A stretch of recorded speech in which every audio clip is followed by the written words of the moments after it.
2021 में पश्चिम बंगाल के चुनाव होने हैं, उसे लेकर के बीजेपी ने अपना प्रचार अभी से शुरू कर दिया है। वहीं टीएमसी भी लगातार अपना प्रचार प्रसार पश्चिम बंगाल में कर रही है। दोनों ही पार्टियां एक दूसरे के ऊपर आरोप प्रत्यारोप कर रही हैं और जो आरोपों का दौर है वो लगातार जारी है। इसी के बीच में पश्चिम बंगाल को लेकर के जो देश के जो वरिष्ठ पत्रकार हैं, उन्होंने भी अपनी राय देनी शुरू की है। एनडीटीवी के संस्थापक और वरिष्ठ पत्रकार प्रणव रॉय का कहना है कि अगर पश्चिम बंगाल में बीजेपी को जीत हासिल करनी है तो उसे 2% का जो स्विंग है उसे तो बरकरार रखना ही होगा। इसके साथ ही इससे आगे भी बढ़ना होगा अगर टीएमसी को पश्चिम बंगाल में हराना है। वहीं अगर 2% का स्विंग अगर बीजेपी में आता है तो टीएमसी का भी वोट प्रतिशत बढ़ेगा। ऐसे में पश्चिम बंगाल में क्या हालत बनेंगे, उसी को लेकर के हमारे साथ पॉलिटिकल एक्सपर्ट, हमारे साथ आशीष रंजन हमारे साथ मौजूद हैं। जी, पहला सवाल आशीष मैं यही करना चाहूंगा कि आपका भी अपना स्टडी है पश्चिम बंगाल को लेकर के।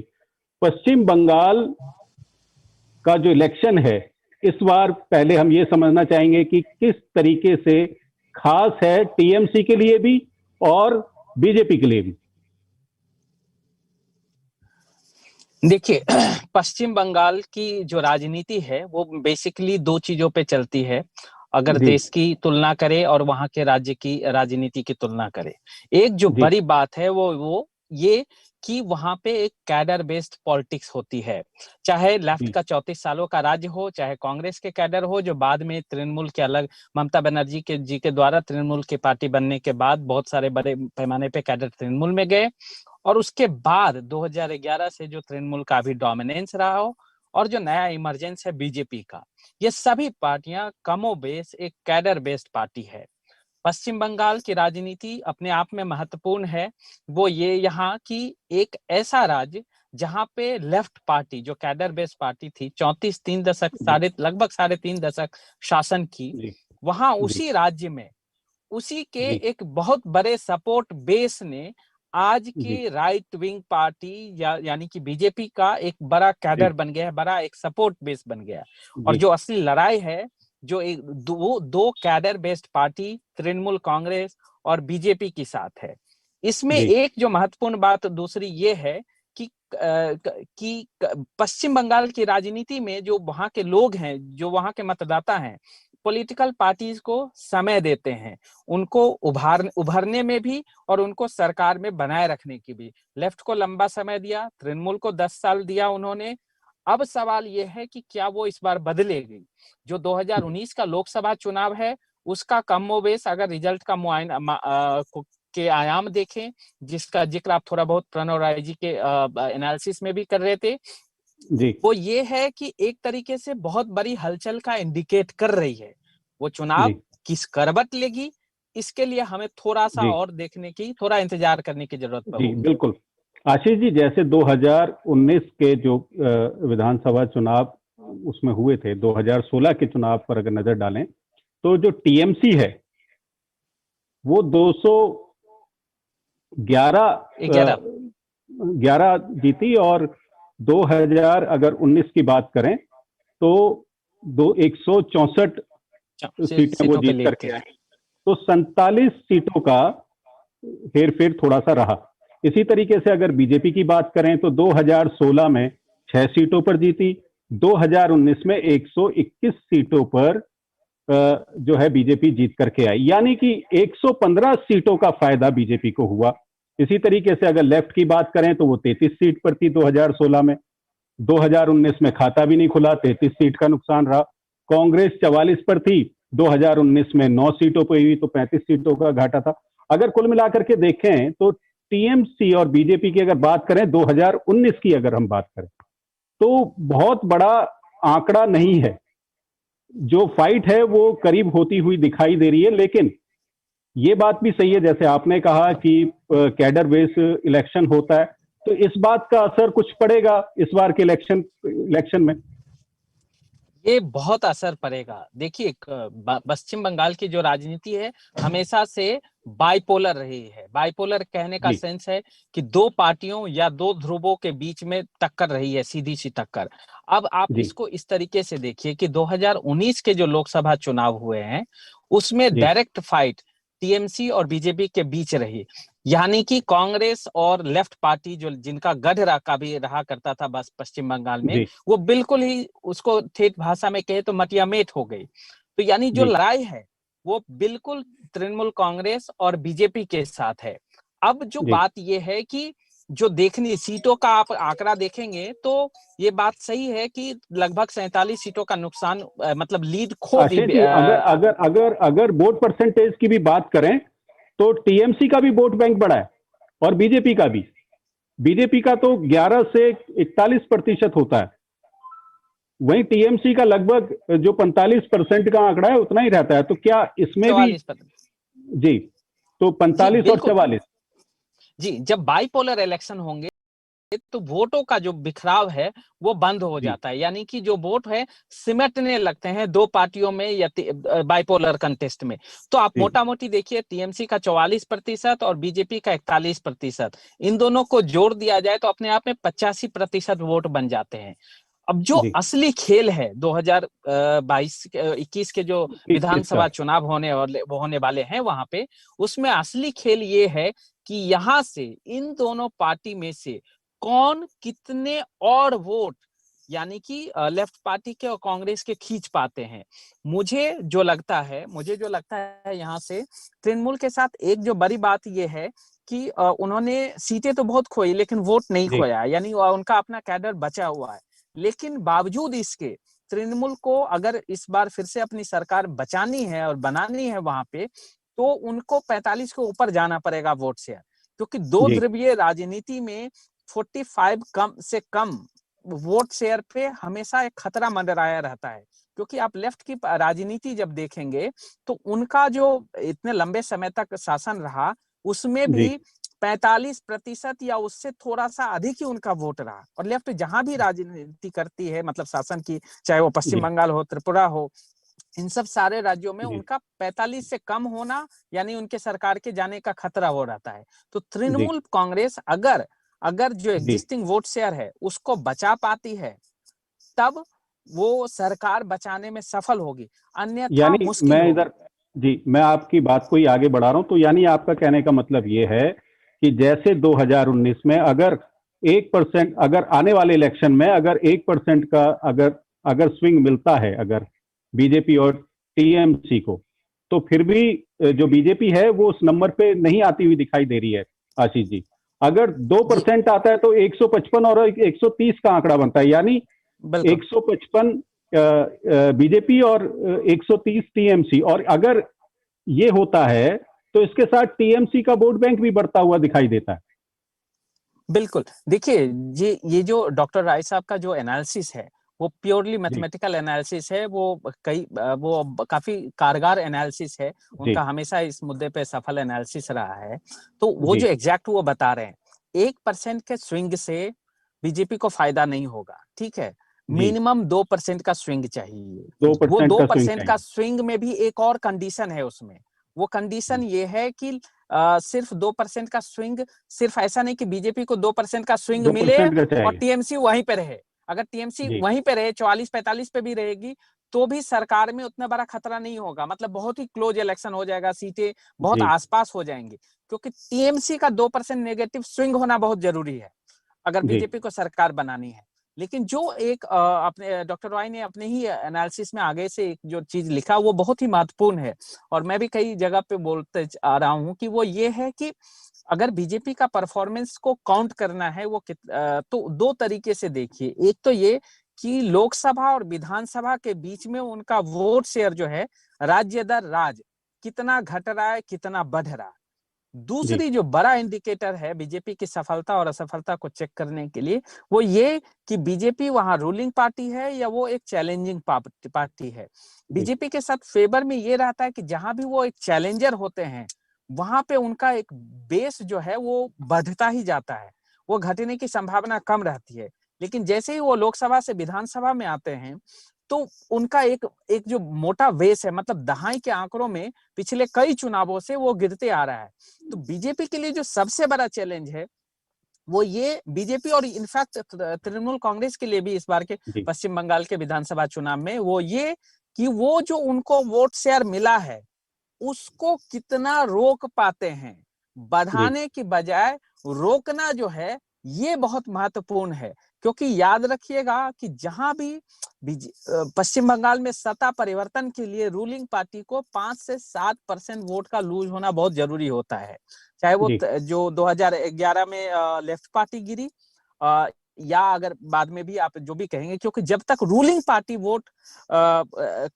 रूलिंग पार्टी को वोट का नुकसान नहीं होगा, एक सिग्निफिकेंट चंक 1-8% की बात नहीं कह रहा हूं, ये कम से कम 3% से ज्यादा वोट स्विंग उनके खिलाफ में जाना चाहिए। यानी उस पार्टी का 3% से अगर नेगेटिव स्विंग हो गया तो यानी सत्ता परिवर्तन हो जाएंगे। तो तृणमूल के लिए भी बड़ा चैलेंज ये है कि वो अपना मेंटेन करे उस वोट शेयर को, और बीजेपी के लिए बड़ा चैलेंज ये है कि जो राज्य दर राज्य विधानसभा के चुनाव में जो उनके दहाई के आंकड़ों में वोट गिर रहे हैं, महाराष्ट्र में 9 गिरा, झारखंड हरियाणा में 22% गिर गए, बिहार जैसे राज्य में जहां पे वो सरकार बचा लिए वो भी करीब 11% का वोट मैं टोकना चाहूंगा बीच में। पिछले अगर 6 इलेक्शन की बात करें, 6 राज्यों की बात करें, सॉरी माफ कीजिए, 6 अगर स्टेट में जो चुनाव हुए उनकी बात करें तो उसमें बीजेपी बस उसमें 6% का ही बढ़त पर है वो लगभग। अगर वो बात करें कि वो 6% से ऊपर नहीं गया है परसेंटेज, तो इस हिसाब से अगर देखें तो क्या पश्चिम बंगाल में अगर यही स्थिति रहती है तो सत्ता में आने का रास्ता खुलता है बीजेपी के लिए? नहीं, अगर देखिए 6% नहीं, मतलब ऑन एन एवरेज वो 13% वोट लूज कर रहे हैं जो 2019 के लोकसभा के बाद हुए, ठीक है, जो चुनाव हुए हैं। बड़ा सवाल ये है कि बीजेपी एक ही कंडीशन में सत्ता परिवर्तन हो सकता है वहां पे पश्चिम बंगाल में, कि बीजेपी का जो 41% वोट है वो बढ़े, घटने पे संभावना बिल्कुल नगण्य मुश्किल हो जाएगी, और तृणमूल का जो वोट है वो भी इंटैक्ट रहे 1-2% के आसपास, क्योंकि इसकी बहुत कम संभावना है कि लेफ्ट पार्टी और कांग्रेस जो है कोई बहुत बड़ा चमत्कार कर पाएगी इस बार के विधानसभा चुनाव में। तो उनका वोट शेयर बढ़ने की संभावना बहुत कम है। तो जो भी है लड़ाई इन दोनों के बीच में है, तो वो है कि अब दो के बीच की लड़ाई है, जो जितना शेयर पे हमला करेगा, जो जितना अधिकार जमाएगा, उनकी संभावना बढ़ेगी। बीजेपी की जो 6.5% की बात जो प्रणव रॉय जी भी अपने एनालिसिस में करते हैं, कि वो कह रहे हैं कि ऑन एन एवरेज जो 13% गिर रहे हैं, अगर उसमें से उसका आधा भी गिर गया, 6.5% भी गिर गया, तो फिर टीएमसी की लैंडस्लाइड विक्ट्री हो जाएगी फिर से। लैंडस्लाइड विक्ट्री, लैंडस्लाइड का मतलब आप समझ रहे 200 प्लस सीटें फिर से आ जाएंगी जो 2016 के चुनाव में। लेकिन ये दावा तो बीजेपी भी कर रही है, ये दावा तो बीजेपी भी कर रही है कि जी देखिए, पार्टियों का दावा करना और एनालिस्ट का दावा करना में दो अलग अलग मामले होते हैं। पार्टी, कोई भी पार्टी ये नहीं कहेगी कि हम हार रहे हैं जी, ठीक है, और कोई भी नहीं करेगी, और जब तक वो ये दावा नहीं करेगी सत्ता में वो नहीं आ रहे हैं, वो जीत रहे हैं, भयंकर जीत रहे हैं, तब तक उनके कैडर नहीं चार्ज होंगे। तो ये तो होता है, और ये और इसमें कोई नेगेटिव बात नहीं है, ये हर पार्टी करेगी और वो उनका अधिकार भी बनता है और वो उसके लिए उनकी जरूरी भी बनती है, ठीक है। लेकिन बीइंग एनालिस्ट जब आप चीजों को देखते हैं तो बहुत सारे चीजों को देखते हैं, लेकिन इन सब चीज आंकड़ों के खेल में एक दो चीजें जो मिस हो जा रही है, या जो मुझे लगता है कि वो एक कहीं ना कहीं वो फैक्टर महत्वपूर्ण होगा आने वाले विधानसभा चुनाव में, वो ये कि तृणमूल कांग्रेस रूलिंग पार्टी है, और वहां जो उनके लोकल कैडर हैं, लोकल वर्क पॉलिटिकल लीडर हैं, लोकल लेवल के जो लीडर हैं, उनके प्रति वोटर में कोई थोड़ी बहुत नेगेटिविटी है। और ये मैं चूंकि 2016 का भी विधानसभा चुनाव की स्टडी के लिए वहां गया था, तो उस समय में भी ये चीजें एक बातचीत महीन तौर पे चीज थी कि जो एक कहते हैं ना लोकल लेवल पे जो क्रोनी कैपिटलिज्म हो जाते हैं, जो वर्कर्स का आधिपत्य हो जाता है, डोमिनेंस हो जाता है। हमेशा एक चीज याद रखना चाहिए, बंगाल की राजनीति में वायलेंस, दबाव, ये सब बहुत काम करती है। और खासकर पॉलिटिकल इलेक्टोरल पॉलिटिक्स में आप पीछे 2 साल पहले जो पंचायतों के चुनाव हुए हैं उसमें देखिए कितना वायलेंस हुआ। इस बार के चुनाव में भी एक वायलेंस एक बड़ा फैक्टर होने की संभावना है।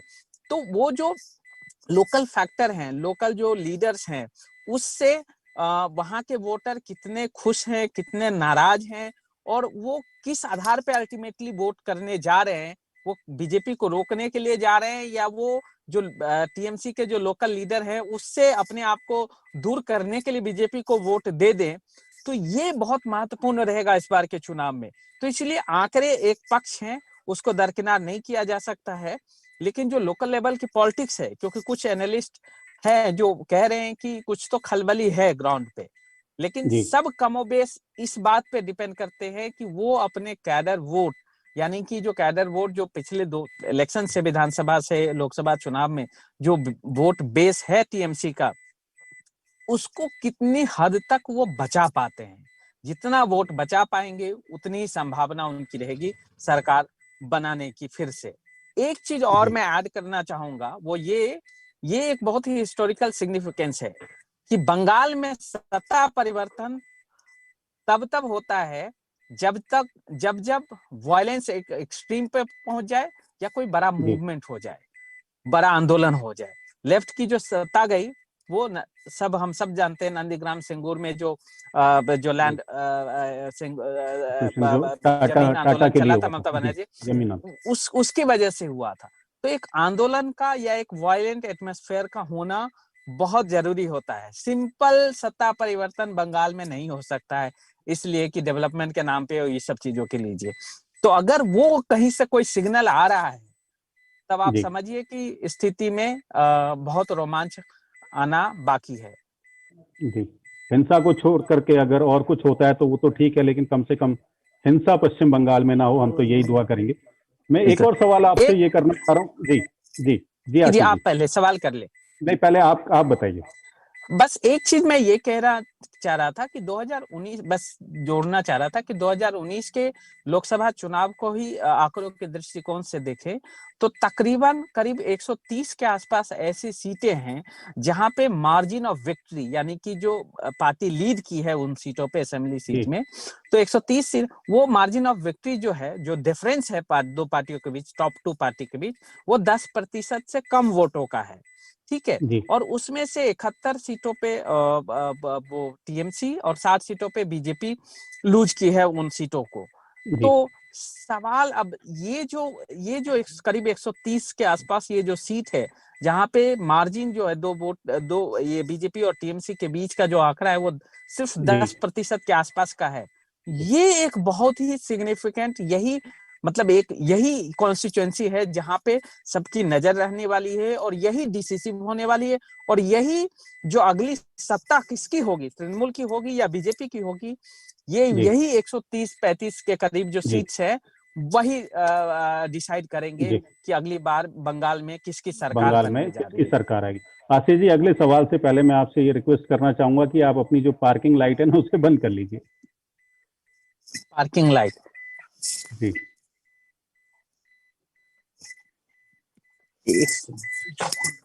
उसकी ना आवाज आ रही है। हाँ, बंद हो गई। 1 सेकंड होल्ड कीजिए। हाँ, अभी आवाज बंद हुई। अब ठीक होगी, अब बंद होगी। अच्छा, अगला सवाल मैं ये करना चाह रहा था आपसे कि एक दूसरे पर आरोप प्रत्यारोप की राजनीति जारी है। उधर जो बीजेपी है वो अपना एजेंडा लेकर के चल रही है। वो कह रही है कि अगर बंगाल में अगर बीजेपी अगर नहीं आती तो वहां का हिंदू खतरे में पड़ जाएगा, वहां का शोषण होगा। दूसरी तरफ टीएमसी का ये कहना है कि जो बंगला मानुष है और उसकी जो जमीन है वो केंद्र के हाथों चली जाएगी, यानी कि उधर केंद्र से वहां शासन होगा। अगर इस परिप्रेक्ष्य को देखें तो क्या बीजेपी ने अपने पुराने एजेंडे पे काम करना शुरू कर दिया, यानी कि बांटो और राजनीति करने वाली जो पहल है वो पश्चिम बंगाल में हो चुकी है? नहीं, ये तो आप भी कह रहे हैं, ये कई खबरें भी हैं और कई जो नेताओं के जो बातचीत है, भाषा, उससे भी पता चलती है। लेकिन इसमें जो महत्वपूर्ण बात क्या है, महत्वपूर्ण बात ये है कि कोई भी पॉलिटिकल पार्टी जो उनकी मजबूत पिच है उस पे जी खेलना चाहेगी, ठीक है। तो इसमें कोई डाउट नहीं कि बीजेपी की जो पॉलिटिक्स है, राजनीति है, वो हिंदू हिंदुत्व, हिंदी की राजनीति रही है, वो उनका मजबूत पिच है।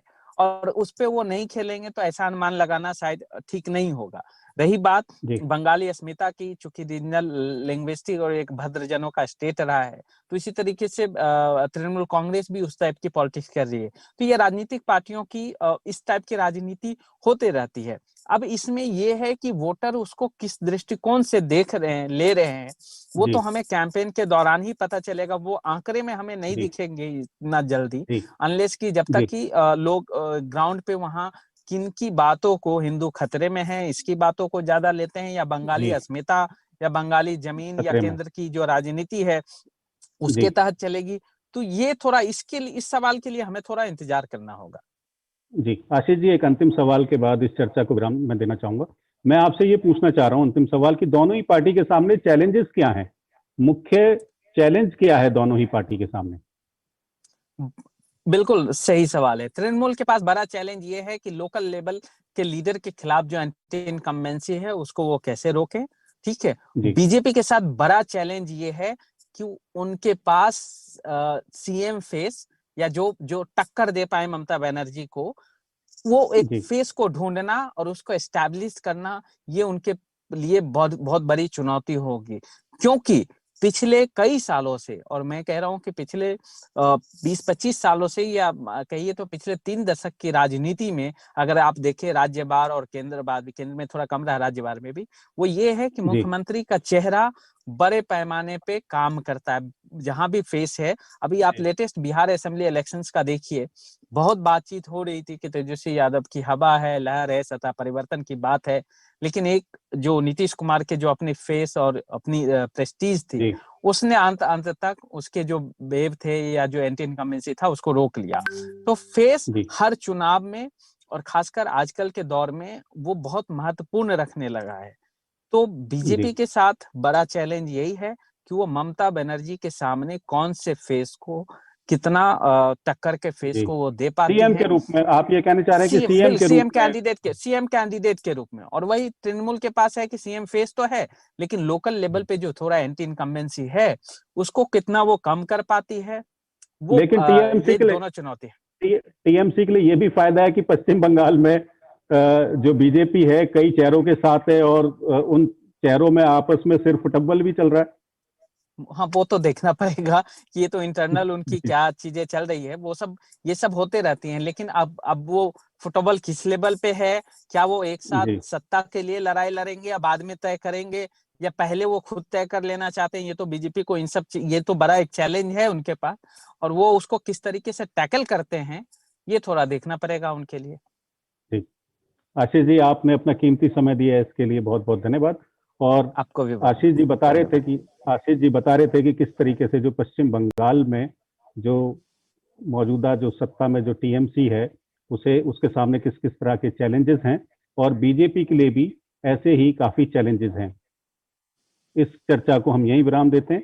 दीजिए इजाजत। नमस्कार। आदाब।